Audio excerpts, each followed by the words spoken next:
Question: do you expect these guys to produce more? Or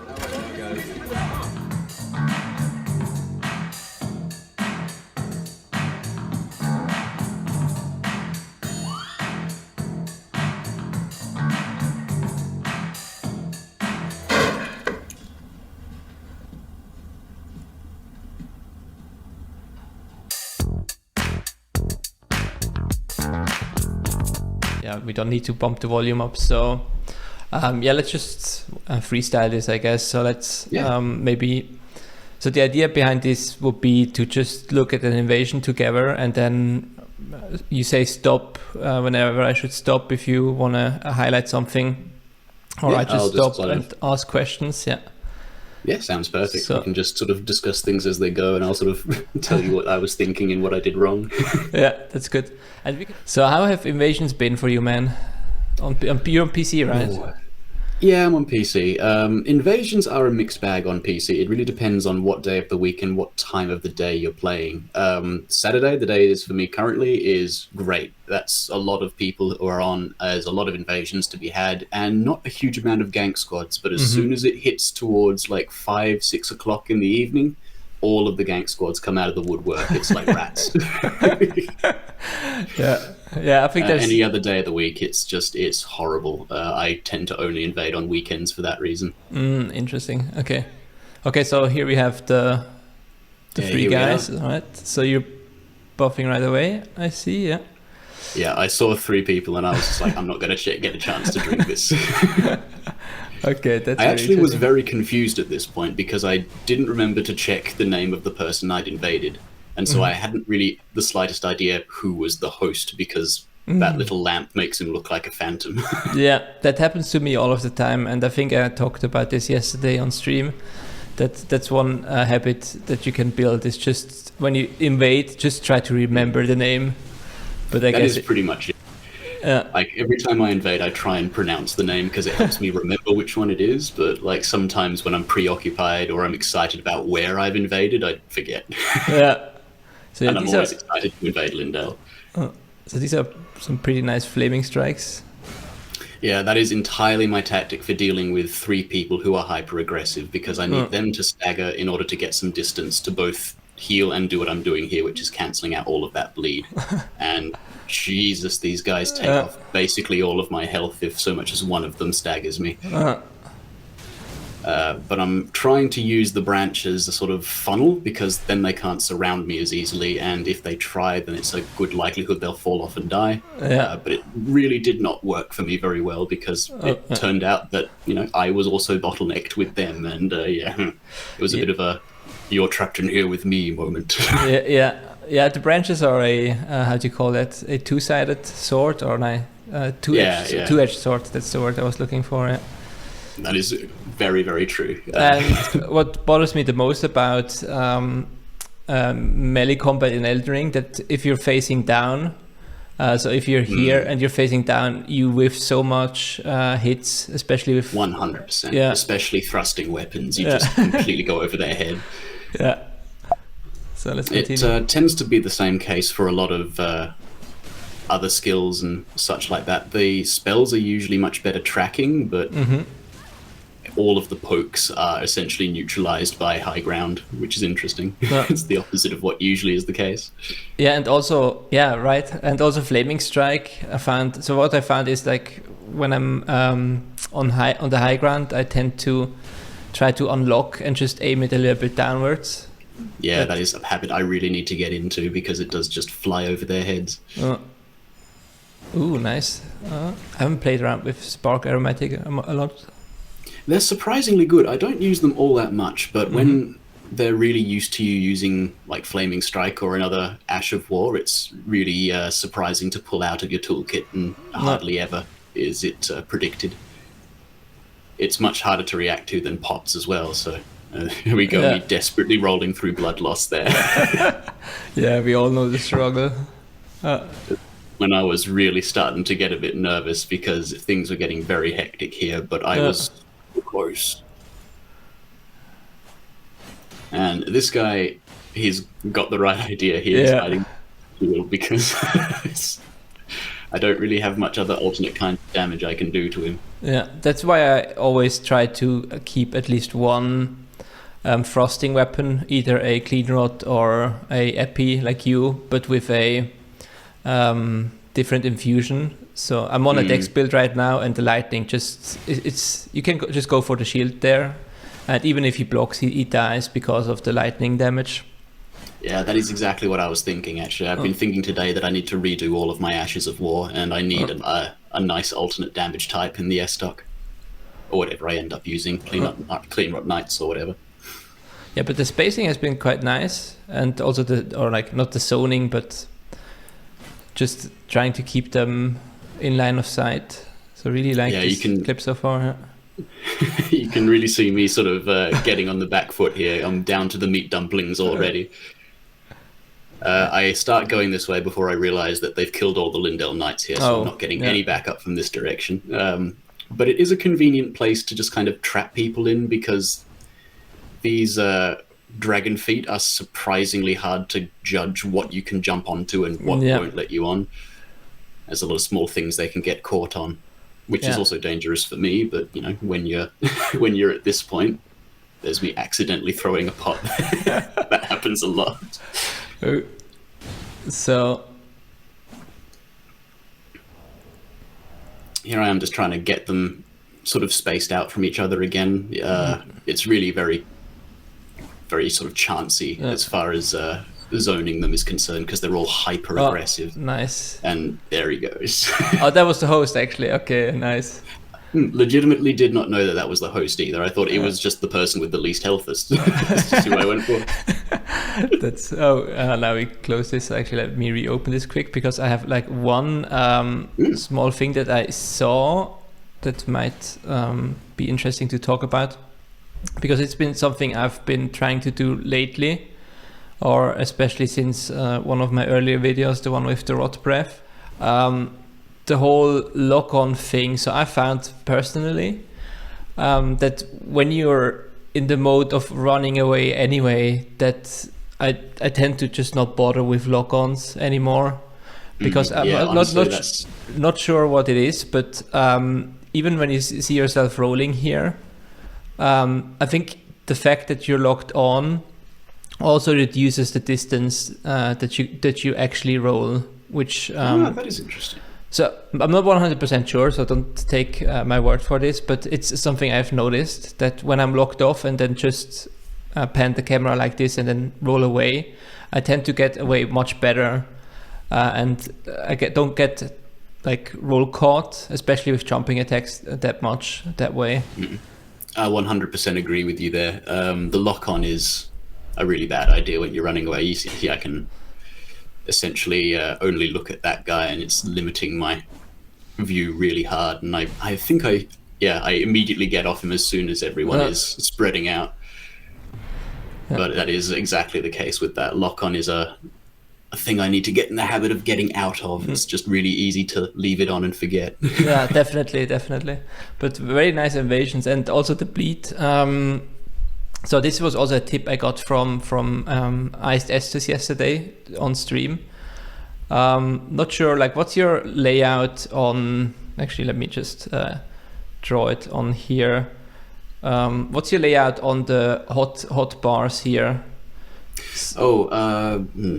I haven't got anything up top, obviously, but left I usually have a small shield. I almost never use it because I very rarely have the kind of connection that would allow me to parry reliably. Oh, sorry, I was talking about this. Sorry. The pouches, yeah. Yeah, the pouches, yeah. This is something, I haven't really experimented around with it too much, but the ease of access to the flasks is something that I really like, but it does come with a sort of problem in that it's very hard to do them while you're in the middle of combat. You have to be really quick, and I often end up pressing the wrong button because I have to move my thumb. Okay, yeah. Maybe you can talk about this more on my video. Yeah.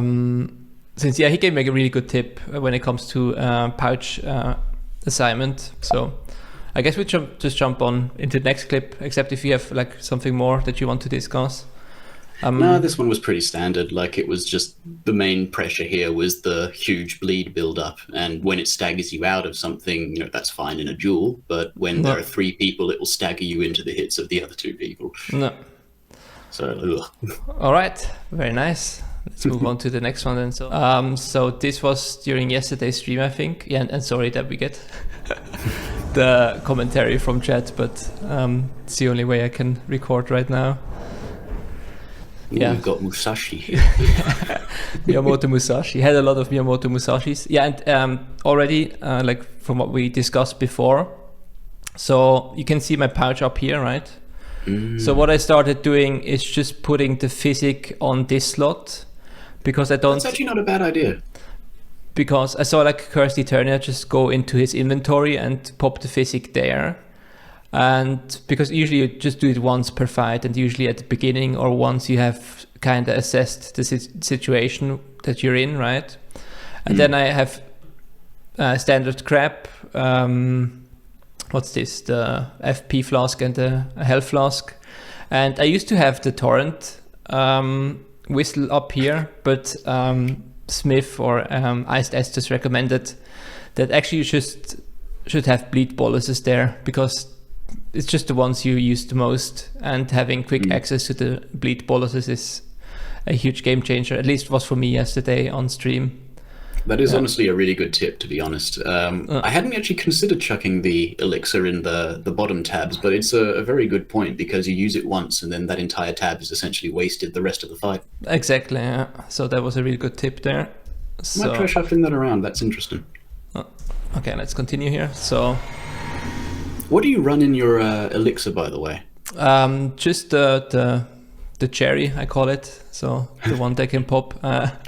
Then the recovery, the health recovery, the constant health recovery. So just these 2. So I just go for full survivability, because my playstyle tends to be quite aggressive. Especially when you've got a melee-centric build, you really want the cherry at least. Yeah, definitely. And I think you will even see it in this invasion. That was quite beneficial to have. Yeah, just say hi there. And it's always good to greet your opponent. And out comes the rot breath. So here, on this stream I've been just messing around with a few things. I'm still getting used to the dex build. I've been trying to make a dex build myself, and it's probably the exact same reasons. Is Grand Sax looks so fun to do. Yeah. I noticed how you were making sure that you weren't actually facing anyone while you charged it up, and then chose your target at the last second, and that is 100% what I've seen the successful people do, because otherwise they know who you're targeting and they get ready to dodge it. Yes, and here we already see the first blue showing up, and oh boy, that was just a moment on stream. Like the audio commentary was quite fun as well. Like, why are there suddenly 2 Rodans? It's always the Rodans. And yeah, the whole stream was just plagued with Rodans, actually. So yeah, so here I'm just trying to avoid getting blendered, I guess. Doing some... That's a nice point to turn and burn, that one, where the other guy was flung away by his bloodhounds. Yeah, we got a bite here. It's actually really nice when you see someone use the dragon incantations that aren't just the breaths. Like, the rest of them are legitimately interesting. Yeah, definitely. At least there's no rot breath. That moon veil, though, it's so oppressive. Yeah, and here they almost got me, so that was a close blender right there. Especially because Host pulled out the Reduvia, which you have to respect, actually, the Eshivor. Yeah, honestly, Reduvia is surprisingly hard to use in a PvP circumstance. It's effective, but you got to use it right. No. And there I just whiffed my turn and burn with the unsheath. So if you ever do turn and burns with unsheath, I think the way to go is to not lock on. And I'm still trying to do that. Yeah. I've been seeing that a lot. Unsheath seems to be something that you should manually aim, because it it locks you in position just before the swing and people just walk away. Yeah, and same for Impaling Thrust or the other one. Yeah, the piercing fang, whatever it's called. I honestly haven't used either very much, but I really should at some point, just test them out. Yeah, put it on a Lucerne. Also a recommendation from our good friend Iced Estus. So I'll have to check it out. Had good fun yesterday with that. I watched it actually. It was a really good stream. Well, a really good episode, rather. The Ice Estus always gives a really good little piece of little advice and real skilled and stylish in what he does. Yeah. So yeah, then here basically just I shouldn't have gone for the follow-up R2 there because of the Moonveil. It's a good way to get them to split up though, because they always roll away from the Storm Stomp. So you split them up quite effectively, but they're too aggressive for the usual tactics. And now we just get some good old Claymore gameplay. Yeah. Claymore gameplay is honestly my favorite. It's weighty, it's chunky, it's just unfortunately not that meta. Oh, that was a nice ravioli there. I have been trying to practice my raviolis, but they just really never quite work out that well. My playstyle is very sort of whatever works, and it's not exactly elegant. Yeah, no, I love. That was very nice management there. I love the fact that, or like the most thing I love about the Claymore is when they keep close to you, you can change so many swings into combos. It's just amazing. That is exactly what it's best for. So that was I will also say there was a lot of projectiles during that. Can you head back to that failed burn? The failed burn, yeah, sure. Yeah, where it I think. Where So this was the first.